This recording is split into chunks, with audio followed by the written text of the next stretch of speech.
Good afternoon and welcome to our webinar titled Supporting Social Skills Training at Home. I'm Jen Hagerman and I'm joined this afternoon by Lori Hersick. We are tax staff developers for the Lincoln Intermediate Unit.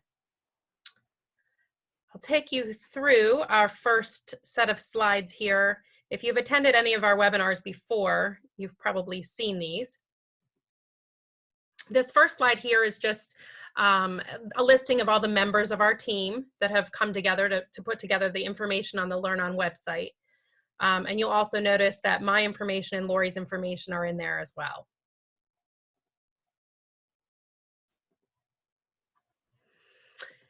As far as our Zoom webinar meeting norms, our chat, microphone, and camera have been disabled due to the large size of the attendance group. That way everything goes through without any technical difficulties. We do have the Q&A for you to post questions, and we'll try to get to those as quickly as possible as we can throughout our presentation here today. And remember, don't leave before the Act 48 credit link is shared for you at the end of today's webinar.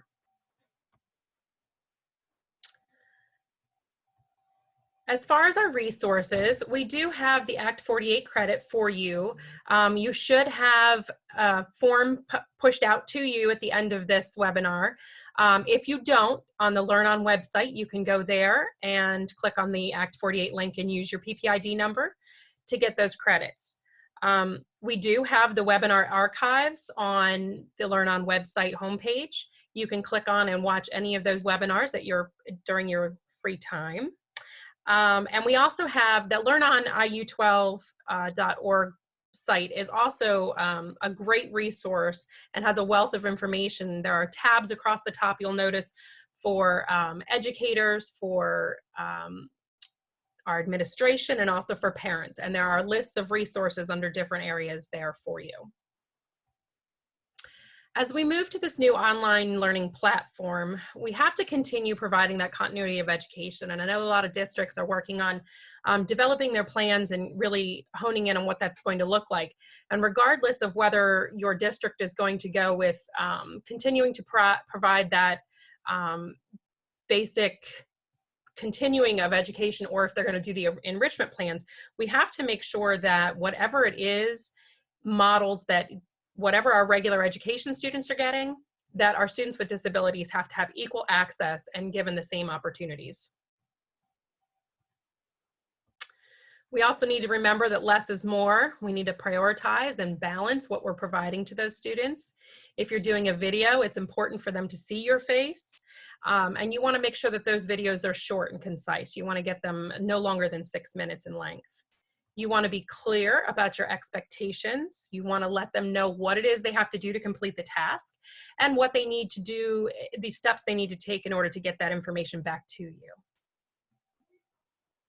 So today, our webinar, in talking about social skills and providing them at home, we want to do a few things for you.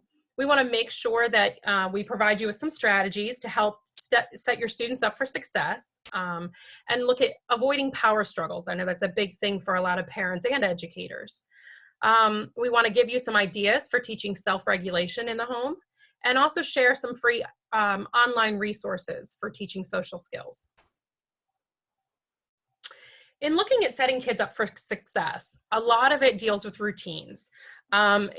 We have here just some notes, it doesn't have to stick to an exact time of day, but maybe the order that things occur. We have an example there. You have to eat your breakfast, get dressed, complete maybe 1 or 2 assignments, and then you can have some time on your iPad or something like that. I know it's also important too to talk to the students about helping them, let them kind of set up their routine and then stick to it. Some kids might look at, math was always first and then they had reading after that. Maybe try to model that or repeat that in the home to help them. As far as some simple strategies, behavior-specific praise. And this is one of those things where, it's really easy to look at someone and say, hey, good job, but be very specific in that. Good job getting your math work done. Great job cleaning up that mess. Providing choice. A lot of parents struggle with this because they want to be, I want to be the boss. I want to show my children that I'm making the decisions and they're going to follow them.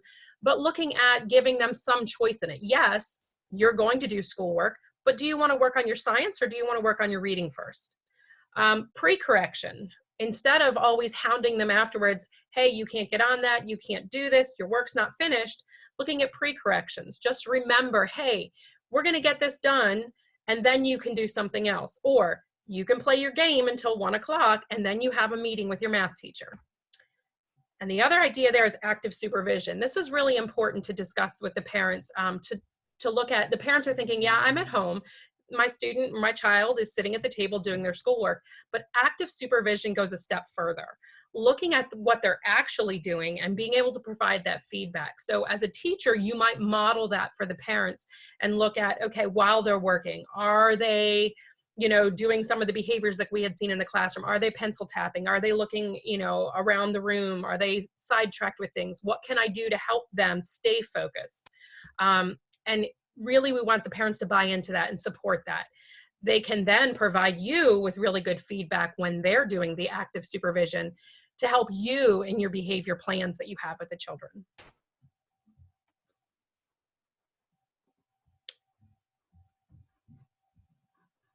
My slide doesn't want to advance. There we go. In continuing to set kids up for success, we really want to look at their exposure to the stressors. So if you as a parent are watching a lot of the negative news or updates, or you as a teacher know of some parents that are very concerned, you may want to talk to those parents about how they need to kind of help themselves through this, work on some self-care strategies, and not expose their children to as much of it. Help them have conversations with their kids about their fears and what they're hearing and what they're not sure about, what they don't understand. A lot of people are just looking for support in those areas right now. A big key here is family fun time. When we talk about social skills, we're not just talking about the academic piece. We're talking about all of those tricks that make up what it is to just be a good human being in society. So you're looking at, if the parents just simply play a game with the kid, it's turn taking, following rules, sportsmanship, reminding them of those things, not just, the simple math, science, social studies, things like that, but just taking a break from it all and doing that downtime, just letting the kid connect on a different level with the parents and disconnect from the education, just giving them a break from that. All right, I'm going to turn this over to Lori, who's going to give you the rest of the information on our slides here today. Hello. I'm going to just continue then with emotional regulation strategies. These are ways for students to maybe get over some of the anger that happens. I mean, it happens at any age, but our little guys sometimes don't have ways to control that. So ways to help parents help their children is giving them strategies like get active. A lot of times students get frustrated, they don't know what to do with it, so get up and take a walk or run in place or do something just to burn some of that energy off. You can help them to reframe the anger, to kind of look at it and be able to put words to it and say, I'm angry about this situation, but I'm not angry with you, and kind of giving them some of those adult words to be able to explain why they're angry. They're angry because I'm scared I'm not doing it right. I'm angry because I just can't figure out the answer. Just breathe. We're going to talk about that a little more in depth. But then find ways also for them to let that anger out. That's why I picked this lion. She just seems to be roaring like, oh, it's built up and I just got to let it out. Find ways for your kiddos to do that. And then doing something with their hands. We have a lot of students who use those little fidgets like those spinners or click things, or just something under the table they can rub so that they can just get some of that energy out of them that sometimes builds up and can turn into anger. Deep breathing. There are a million strategies for deep breathing. I took these 5 out of the resource that's listed below. Rainbow breathing has students, especially with like little kids, they could take their hands and they could go while they breathe in and then make a big rainbow and they let it out and kind of picture all those colors. Elevator breathing, they would have one hand in their lap and the other hand on top, and elevator breathing would be when they breathe in, they're bringing the elevator up, and as they breathe out, they're bringing the elevator back down. Take 5 breathing is just counting on your fingers. Breathe in, breathe out. Breathe in, breathe out, and counting up to 5 just to take some time. Snake breathing could be any kind of animal that they like. When you breathe in and then you breathe out, you make the sound of the animal, like a snake. And then square breathing is kind of like the take 5. I breathe in as I'm drawing the square, and then I'm breathing out again as I'm drawing it again. So like I said, there are a million ways that you can do deep breathing techniques depending on the age of the child, the age of the student that you're working with, to make it more appropriate. But these are just some fun ones that I found. Mindfulness. We hear so much about this now, but it's so important for everybody, children and adults, to be mindful of and present in the where they're at right now. And sometimes if kiddos get too mixed up and they're emotional, you might want to find ways for them to calm and bring themselves back to the minute. And one thing, some things that were shared, the aquarium in Monterey Bay and the zoo at San Diego Zoo have animal cams. You can just tune in to an aquarium and watch the fish, or tune in to like penguins at the zoo and just watch them live and see what they're doing. It lifts your spirits, it calms you down, and it's just something fun to do that's very quiet and laid back. Again, getting up and taking a walk is really important, or just stretching techniques. We have a classroom assistant who was certified in yoga and some of those things, and she would teach the students to work their way through their body. Start with your hands, you clench your hands, and then you let it relax. And then you clench your arms and you let it relax. You do your shoulders, your stomach, your legs, all the way down to your feet. And as you're doing that, you're tensing and you're releasing that anger or whatever it is out every time you're releasing, and you do that through your whole body till it's all out of you. And for kiddos, that's a really neat visual that they can walk through, and it's a lot of fun to do with them. Another calming strategy, and I've seen this even used with adults, is 5, 4, 3, 2, 1 grounding. Just again, bringing ourselves back to where we're at. But you might have the students, they could write it down. They could just tell you, what are 5 things you see around you right now? What are 4 things that you feel? 3 things that you hear? 2 things that you smell? 1 thing that you taste? And it just brings them back to their environment, helps them calm down and regulate, helps them tune into their own feelings a little bit. And I mean, you could put that in any order you want. It can be a fun activity if you're out taking a hike and just getting kids aware of their environment. What are 5 things you see that are green? Or, you know, you can use that in a lot of different ways. I also wanted to highlight this Centervention because they have a lot of social emotional learning activities that are appropriate for probably elementary, middle school age, but they're little lessons. Some of them have pages you might print out, but they have resources right there. Okay. Problem solving is very difficult for students sometimes. And one thing that we can look at is they can look at the size of their problem. And does the reaction match with the size of that problem? So you might want to do this ahead of time with a student or a young child that you know maybe has some anger, and say, okay, what are some things that make you angry? And they can list it in there. Is it something that's, you know, just small, it annoys me, it's kind of like a little pebble in my shoe? Or is it something that would be huge and it would make me want to explode? And I could see myself drawing another column in this and say, okay, what would be a reaction to that level of problem? If it's something tiny, I might just sit down and deal with it. If it's something middle, I might need to take a little bit of time away. If it's something huge and I feel like I'm going to explode, what are some appropriate things that I could do with a problem that's that big? I might need to go to somebody else to get help. But then when you're in a situation where a student is losing it, afterwards you can process with them, what was the problem that caused you to feel that way, and did it fit your level of reaction?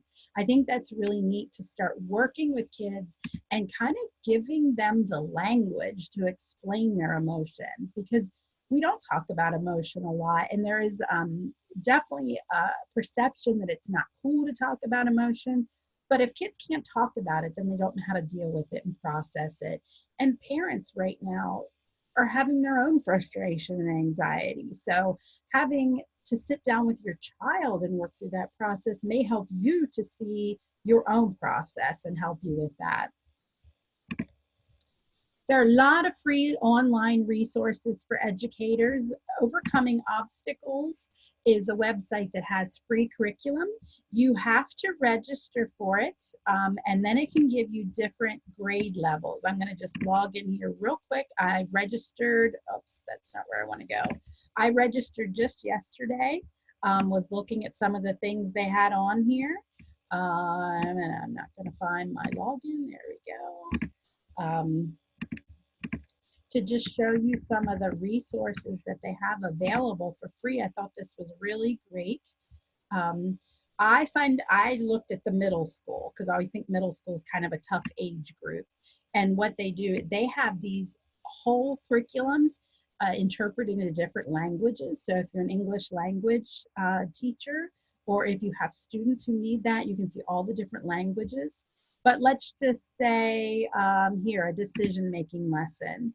And then that's where I'm looking at, is it a big problem or a small problem? And it gives you a whole lesson plan that you can work through with students, a story they can read, and questions they can answer. There's some extensions with it. So to me, that's a great resource that you can just pick a topic that you're going to work on and work with a class group or a particular student who maybe has an IEP goal related to that area. And then they also have this joint thing with life skills lessons for remote learning. And are just some added lessons that they had built in. I think it can turn into any age group, but identifying your strengths, decision making, and just some added lessons that they had in there.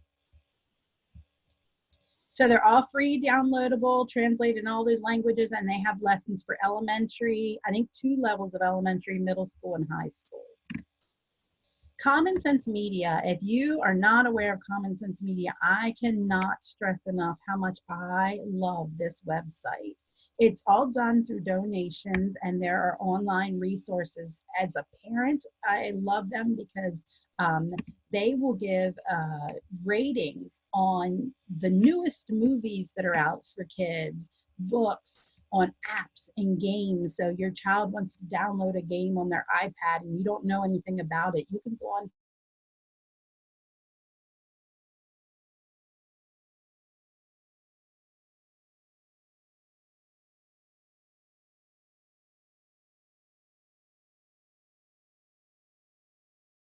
citizenship lessons.